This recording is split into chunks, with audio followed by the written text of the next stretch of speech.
د ټول نه اول د رستم پریس کلب د صحافیانو وروڼو د دې د کابینې او د ملګرو شکریا ادا کوم چې تاسو موږ له مقرره کړه چې خپل قوم سره د عوامو سره خپله رایه شریکه کړو، خپل خیالات شریک کړو. څنګه چې زیب عالم خان مخکې ذکر وکړو 28 اگست باندې حافظ نعیم الرحمن امیر جماعت اسلامی پاکستان د ملګیر شټر ډاون هړتال اعلان کړی دی. د پاکستان تاجر تنظیمونه څومره چې جمله تنظیمونه دي او خاص کر چې د یو ګروپ مشر او د یو غټې ډلې مشر د تنظیم تاجران اجمل بلوچ صاحب د هغې صدر دی، هغوی او د بلې ډلې مشر کاشف چودھری صاحب ملګیر سطح باندې د هغې مشر دی، هغوی هم په شریکه باندې د دې هړتال اعلان کړی دی او د دې هړتال د حمایت اعلان یې کړی او د دې د کامیابولو اعلان یې کړی دی. زه اوس د مردان نه رالم وختي مردان کې د مردان د ښار او د مردان د ضلعې دوه اهمو ګروپونو او ډلو کوم چې د احسان باچا صاحب ګروپ دی او دغه شانتې ظاهر شاه صاحب ګروپ دی، نو هغه ډېر مؤثر ګروپونه دي. هغوی په شریکه باندې بالاتفاق زموږ سره په یو ځای پریس کانفرنس وکړو د مردان په پریس کلب کې او دغه هړتال موږ په شریکه باندې د کامیابولو فیصله وکړه. دا هړتال د څه لپاره دی؟ دا هړتال ولې موږ کوو؟ د دې هړتال ضرورت څه دی؟ تاسو ټولو ته علم دی چې په دې ملک باندې یو 2% طبقه ده چې هغوی قبضه کړې ده، د دې په سرو په سپینو باندې قبضه کړې ده، د دې په وسایلو باندې قبضه کړې ده، او هغه اشرافیه چې په اصل کې بدماشیه ده زمونږ وینې څکي د ټکسونو په شکل کې، د سود په شکل کې، د آی پی پیس په شکل کې، او دا هغه طبقه ده چې دوی هم مدیان دي او هم دا وکیلان دي په خپله د خپل ځان، او دا په خپله باندې منصفان او ججان هم دي او په خپل حق کې بیا فیصلې هم کوي. خپل ځان له د قومي خزانې نه قرضې هم اخلي په ارباو روپو او هغه قرضې بیا ځان ته په خپله باندې معاف کوي، هم ځان دیوالیه کړي، هغه قرضې هم ځان ته معاف کوي. د آی پی پیس په شکل کې د 1994 نه والا تر د اوسه پورې دا 13 کاله وشو چې پرایویټ کمپنو ته اختیار ورکړی شوی دی، معاهدې ورسره شوي دي چې تاسو موږ له بجلي جوړوئ د پیول نه، او دغه بجلي به تاسو نه موږ ستاسو په خوښه باندې په هغې قیمتونو باندې اخلو. موږ به تاسو له پیسې په پاکستانو کې نه درکوو په روپو کې، بلکې په ډالرو کې به د هغې قیمت موږ تاسو ته ادا کوو. که تاسو بجلي جوړه نم کړه نو تاسو له د کیپیسټي چارجز په مد کې موږ پیسې درکوو، او که تاسو بجلي جوړه کړه هغه بجلي زموږ په کار هم نه وه، سیوا وه، د هغې قیمت به هم تاسو ته موږ په ډالرو کې ادا کوو. دا یو بدترین شکل دی په دې وخت کې، یو دیو په شکل کې، د یو ناسور په شکل کې په موږ باندې مسلط دی په دې قوم باندې. نو جماعت اسلامی پاکستان د 25 کروڑ انسانانو د ازادۍ، د غلامۍ نه د ازادۍ، د جاگیردارو، د سرمایه‌دارو، د چونګل نه او د هغوی د پنجې نه د ازادۍ یو تحریک شروع کړی دی، او د هغې دپاره مونږ په تېره میاشت کې 14 ورځې درنه مونږ وکړه په پینډۍ کې په دې میاشت کې، او هغه درنه په څه باندې وه د هغې عنوان سو نو هغه تاسو ټول ته پته ده چې د بجلۍ بیلونه دې کم کړی شي، بجلۍ کې چې کوم 15 قسمه ټکس لګېدلی دی دا دې کم کړی شي، کم چې په بیلونو کې کم ټیرپ هغه مونږ د هغې شکار یو، او که څوک د 200 یونټ نه یو یونټ هم سیوا شي نو هغه ته به د 100,000 روپو ټیکه لګي، او چې څومره بیا دا د یونټو تعداد سیوا کېږي بل به سیوا کېږي. او دغه شانتې د آی پی پیس کم ناسور چې په قوم باندې مسلط دی، دغه شانتې چې تنخواداره طبقه یعنی د تیر کال بیلنس شیټ چې راوالي او کم ټیکس وصول شوی دی ای بی آر ته نو پای کې زیات ټیکس د نوکر پیشو خلکو نه وصول شوی دی او سرمایه‌دار او جاگیردار او کارخانه‌دارو نه ډیر کم ټیکس وصول شوی دی نو زموږ مطالبه دا وه چې د کوټو نوکرانو او د نوکر پیشو خلکو نه دا ټیکس دا د کم کړی شي په تاجرانو باندې چې کم ټیکس لګېدلی دا د کم کړی شي ګوره اوس تازه یو ټیکس په تاجرانو باندې لګېدلی دی چې هغې له نوم ورکړی تاجر دوست ټیکس تاجر دوست ټیکس او هغه به ته اډوانس د کال اخلي او هغه په دغه باندې نه دی په انکم باندې نه دی به د دکان په سر دی چې څومره دکانونه دي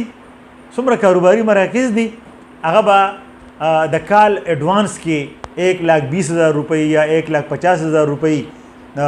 هغه جمع کوي او تاجر دوست ټیکس هغه به د خپل جیب نه حکومت ته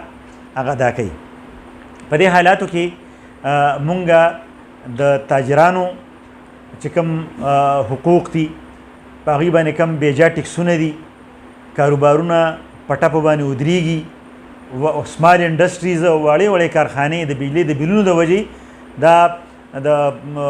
ماربلو چې کومې کارخانې دي په مردان کې ټول نه ماربل انډسټریز ټول نه غټه انډسټري ده هغې کې 70% کارخانې هغه بندې دي د څه د وجې نه د بجلۍ د وجې نه دا هغه صورتحال دی چې دا د هر چا د کور جنگ دی د کور غم دی د درشل غم دی د نغري او د کچن یو غم دی او یو جنگ دی چې هغه د الله فضل سره موږ په خپل سر باندې اخیستی دی او موږ دا غواړو چې د دې تحریک په نتیجه کې د یو داسې ماحول جوړ شي چې دا ټول قوم د خپل حق لپاره په میدان کې ودرېږي د خپل لاسونه د دې ظالمانو ګریوانونو ته ورسوي یو نه ختمېدونکې قربانۍ ته خپل ځان تیار کړي او د هغې دپاره په مختلف مراحلو کې موږ د خپل تحریک تقسیم کړی دی چې د 28 اګست شټر ډاون هړتال د هغې یو سنگ میل دی او یو اهمه حصه ده موږ په ټولو ضلع کې تاجرانو سره خبرې کړي دي د رستم د تاجرانو سره او تنظیمونو مشرانو سره هم د زموږ د جماعت ذمه دارانو د دې ځای لوکل چې کوم ذمه داران دي هیئت تحصیل هغوی خبرې کړي دي د دوی یو بل سره اتفاق رایه په دې باندې موجود ده چې په شریکه باندې به د خیر سره دلته هړتال کوو او هړتال به کامیابو بل ورځ ما یو بیان وکته د پاکستان د وزیر توانایي د اویس لغاري اویس لغاري په بیان کې ویلو چې د بجلی بیرونه ګران دي او بجلی قیمتونه سیوا دي د دې وجه آی پی پیس خو نه ده د دې وجه خو معاشي بدحالي ده مایشابه سي ویری ګوډ ویل ډن دا معاشي بدحالي چا راوستې ده او دا معاشي بدحالي راغلې د څه نه ده چې کله صرف په تیر کال کې سینکړو ارب ډالر تاسو آی پی پیس ته ادا کړي دي د قوم د خزانې نه دا د قوم خزانه ده دا زما د جیب پیسې دي دا زما د بچو د خولین وړی ده اته راغستې رو د په خپلو جیبونو کې مچولې ده ورونو د پتې خبره دا ده چې دا د آی پی پیز مالکان څوک دي دا د آی پی پیز مالکان د حکمران پاټو د اسمبلی د ممبرانو د قومي او صوبایي او د سینټ د ممبرانو او د هغې خلکو آی پی پیز دي کم چې په ایوانونو کې ناست دي کم چې د اختیار په ځای باندې ناست دي او کله یوې پارټۍ ته دانګي او کله بلې پارټۍ ته دانګي هغې خلکو د دې آی پی پیز د کپنۍ د دې ټیکهداران دي او د مشران دي په دې وجه باندې حکومت د دې خبر نه یریږي چې هغوی آی پی پیز ته لاس واچوي خو موږ به انشاءالله د خپل لاسونه د هغوی ګریوانونو ته رسو او د دې آی پی پیز د دې ظالمانه چې کوم راج خپل قایم کړی دی د دې نه به انشاءالله دې قوم ته نجات ورکوو او موږ به د اویس لغاري دا خبره غلطه ثابتو چې آی پی پیز د وجې نه بیرون ګران نه دي آی پی پیز په اصل کې د ملک د معاشي بدحالۍ ذمه دار دي ورونو ما نن یو بیان وکته او دا بیان د چا ورکړی دی دا د طلحه محمود یو لور محترمه ده او هغه په سوشل میډیا باندې ډیره زیاته اکټیو ده سارا صدره محمود د ګران سنومې دی تاسو ته کېدای شي مخکې راغلي هغې ویلي چې ګوره حکومت د آی پی پیز نه قلاریږي نو خلک یې مطلب دا دی چې په دې مجبوره کړه چې خلک په ګاډو باندې وایي په کراچۍ کې چې نتاشا نومې کومې ښځې بله ورځ 2 کسان په ګاډي باندې وواله او هغې شهیدان کړه. نتاشا یو بدماشه ده، ای دې نه مخکې هم ډېر خلک په ګاډیو باندې والي دي، وجلي دي، څوک تپوس کول ورته نشته. په دغه وخت کې انتظامي هغې د بچ بچاو ورکړو، هغې د خلکو د لاسونه بچ کړه. او داسې خبر هم دی چې هغه دې وخت کې د ملک نه بهر ده. او دغه سارا صدرا محمود وایي چې نتاشا ځکه خلک په ګاډو باندې ووهل چې دا حکومت آی پی پیز نه قلاریږي، نو نتاشا په دې مجبوره کړه چې هغې خلک په ګاډي باندې وواله. یعنی مطلب دا دی چې دلته د دغه خلکو داسې بدماشي ده چې هغې ته څوک څه وایي نو بیا به په ګاډو باندې هم وایي. په دې وجه باندې وروڼو دا کم تحریک چې موږ شروع کړی دا به یو منطقي انجام ته او نتیجې ته انشاءالله تعالی رسو. دا به ستاسو په تعاون باندې رسو. دا د میډیا یو भरपूर سپورټ د درنا په دوران کې موږ ته حاصلو. او اوس هم په دې تحریک کې ستاسو د تعاون نه بغیر، ستاسو د مرستې نه بغیر زمونږ په आवाज کې زور نه پیدا کیږي. زمونږ आवाज قوم ته رسي نه. زمونږ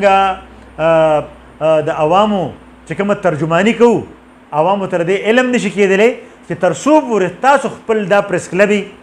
او خپل سوشل میډیا چینلې او خپل آی ډیز او پیجونه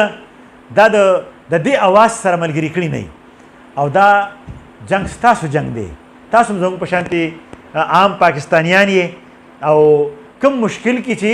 دا ټول قوم پروت دی تاسو هم په هغې مشکل کې ګیر یې. دا جنگ دا د حافظ نعیم الرحمن صاحب ذاتي جنگ نه دی،